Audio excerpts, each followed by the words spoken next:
ओम नमः शिवाय। श्री शिवाय नमस्तुभ्यम। हेलो दोस्तों, आज मैं आप लोगों को बताने जा रही हूँ अमावस के बारे में। यह अमावस कब पड़ने जा रहा है और अमावस जो इस बार पड़ रहा है उसमें क्या क्या खासियत है और क्या क्या शुभ योग बन रहे हैं और अमावस तिथि पर क्या क्या करना है। सौभाग्य इस बार जो सौभाग्यवती स्त्रियां हैं, जो लड़कियां हैं, उनको क्या क्या करना चाहिए और स्त्रियों को किन किन बातों का ध्यान रखना चाहिए। सोमवती अमावस के दिन, देखिए सोमवती अमावस साल में सिर्फ 3 या 4 बार पड़ता है। जो भी अमावस सोमवार के दिन पड़ जाए तो उसे सोमवती अमावस के नाम से जाना जाता है। इस बार एक संयोग पड़ रहा है जो कि बहुत ही सुंदर संयोग पड़ रहा है। सावन का महीना है, दिन सोमवार है। सोमवार होने के कारण भगवान शंकर की आराधना की जाती है और सोमवती अमावस है तो पीपल के वृक्ष की आराधना की जाएगी। हरियाली अमावस है तो माँ पार्वती की आराधना की जाएगी और अमावस्या तिथि होने के कारण पितृपक्ष का दान भी, श्राद्ध दान, ये भी कर्म करने हैं। एक संयोग है। और इसी समय भगवान सूर्य जो हैं वह मिथुन राशि से निकल करके कर्क राशि में प्रवेश कर रहे हैं। इससे इस योग को कर्क संक्रांति के नाम से जानते हैं। जैसे मकर संक्रांति होता है वैसे ही कर्क संक्रांति भी होता है। मैं अपने वीडियो के द्वारा आप लोगों को बताने जा रही हूँ कि अमावस तिथि कब से कब आरंभ होगा, पूजा की तिथि कब से कब तक है, पूजा का मुहूर्त कब से कब तक है, सौभाग्यवती स्त्रियों को खास करके क्या कार्य नहीं करना है इस दिन, परिवार तिथि का आरंभ कब है, सूर्योदय और सूर्यास्त कब है, सोमवती अमावस्या की पूजा कब की जाएगी, पीपल की फेरी लगाने का शुभ मुहूर्त कब है, कितनी फेरी लगानी चाहिए, किन चीजों से फेरी लगानी चाहिए और पितरों हेतु क्या दान करें, पितरों के लिए आप क्या क्या कर सकते हैं।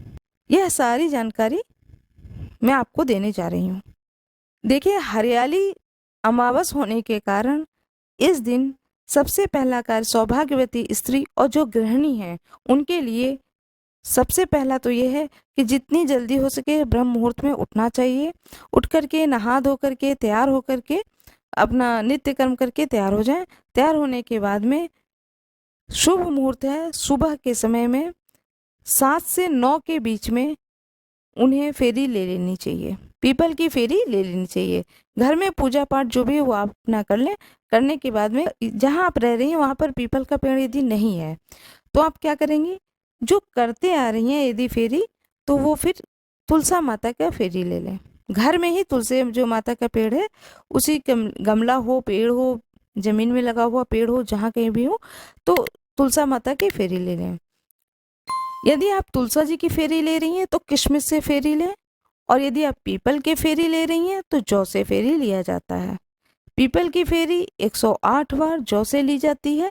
अब ये आपकी तबीयत यदि ठीक नहीं है तो आप 108 बार नहीं कर सकती हैं तो 11 बार कर लें, 21 बार कर लें, ये आपकी यथाशक्ति पर है।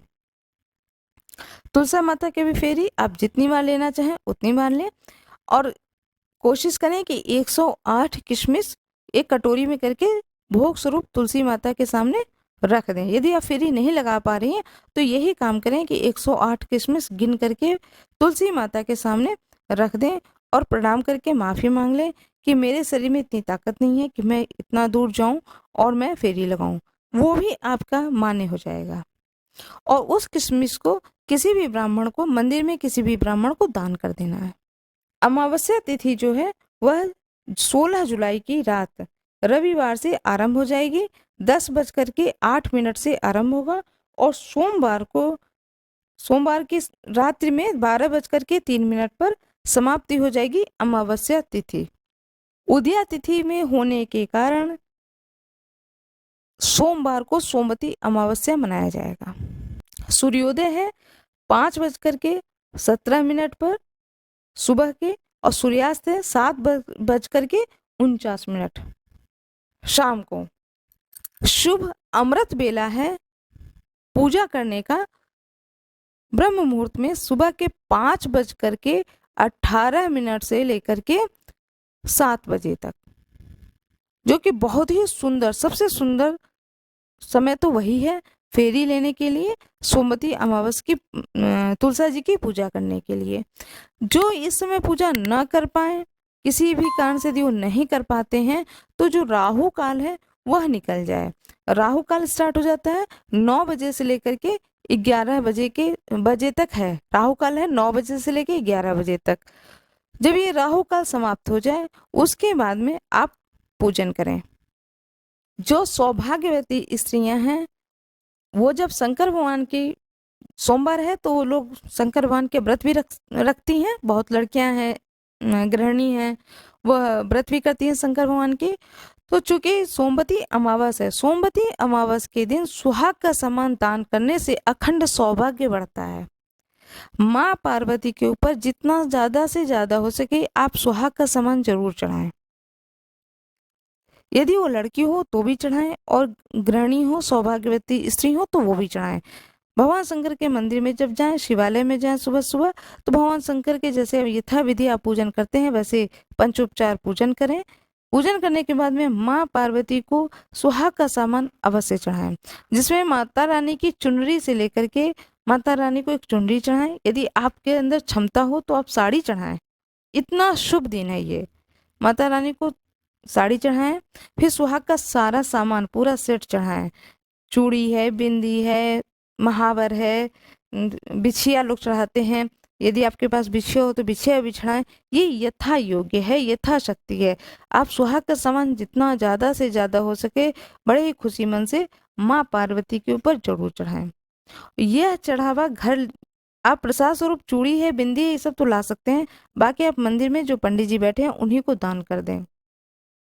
सोमवती अमावस है इसलिए जो गृहिणी हैं, जो लड़कियां हैं, जो सौभाग्यवती स्त्री हैं, उन्हें सरसों का तेल नहीं छूना चाहिए। बहुत ही ज्यादा वर्जित माना गया है। सोमवती अमावस के दिन सरसों का तेल नहीं छूना चाहिए, हल्दी को नहीं छूना चाहिए।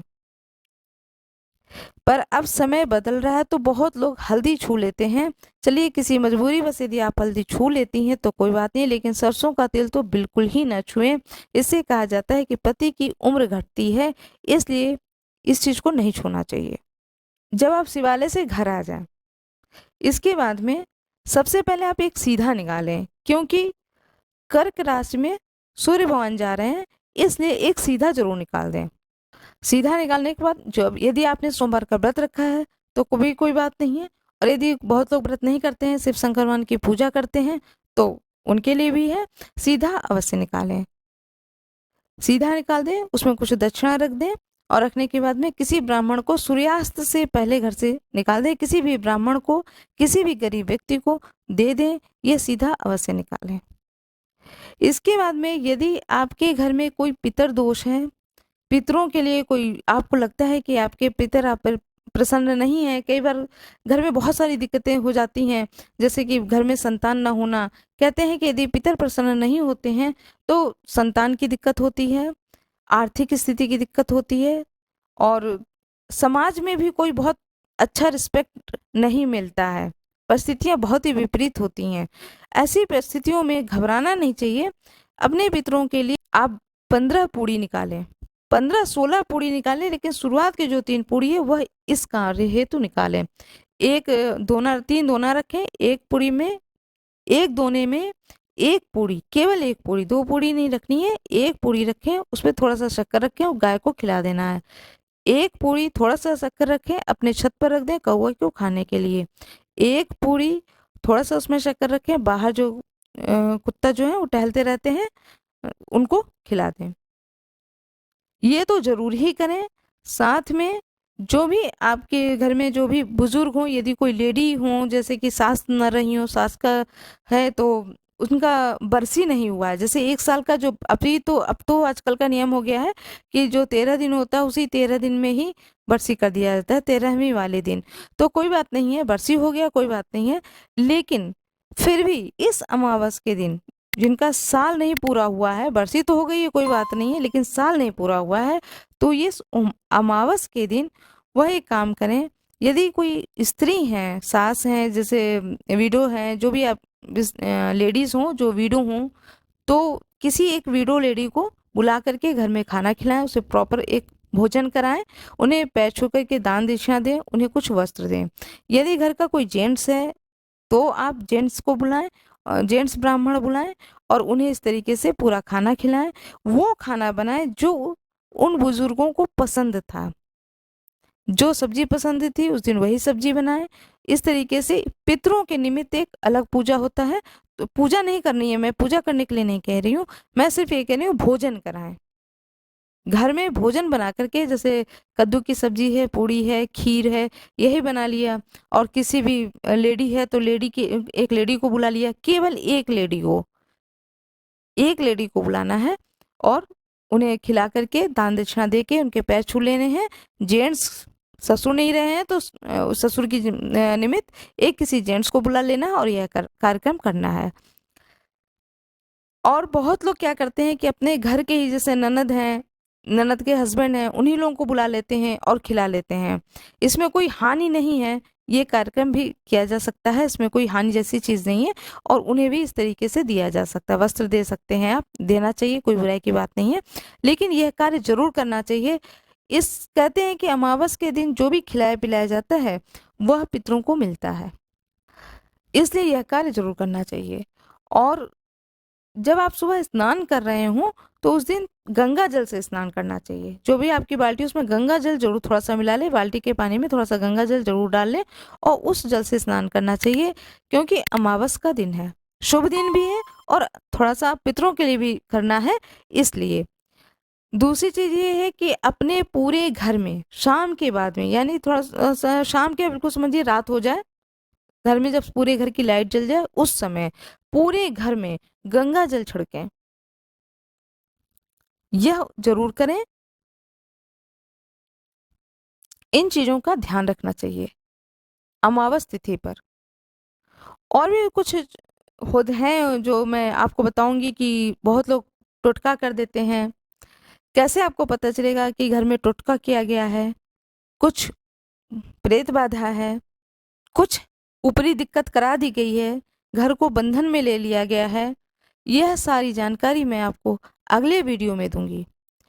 आज मैं आपसे एक बात कहना चाहती हूँ, जिस किसी को भी लगता है कि मेरा समय खराब चल रहा है और वह जन्म कुंडली विचरवाना चाहते हो फ्री ऑफ कॉस्ट, मुझे कॉस्ट नहीं चाहिए, फ्री ऑफ कॉस्ट, वो अपनी जन्म पत्री मेरे व्हाट्सएप पे भेजें। व्हाट्सएप नंबर इसमें आता है, व्हाट्सएप पे भेजें, या फिर कमेंट बॉक्स में अपना date of birth, time, day, ये तीनों ही चीज़ें डाल दें, अपना मोबाइल नंबर डाल दें।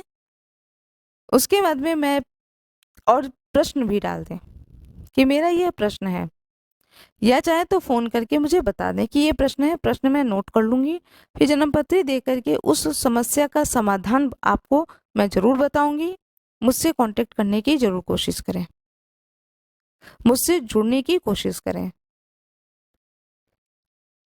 कई बार बहुत छोटे छोटे उपाय होते हैं, छोटा सा नग पहन लो, कपड़े का उपाय होता है वो कर लिया जाए, फूल पत्ती का उपाय होता है वो कर लिया जाए, बहुत ही छोटे छोटे उपाय होते हैं। इन उपायों को करने से बहुत बड़ी बड़ी परेशानी का भी हल हो जाता है, बहुत बड़ी बड़ी परेशानी का हल हो जाता है। इसलिए कांटेक्ट करें। मेरा ये वीडियो कैसा लगा, लाइक शेयर सब्सक्राइब जरूर करें। धन्यवाद।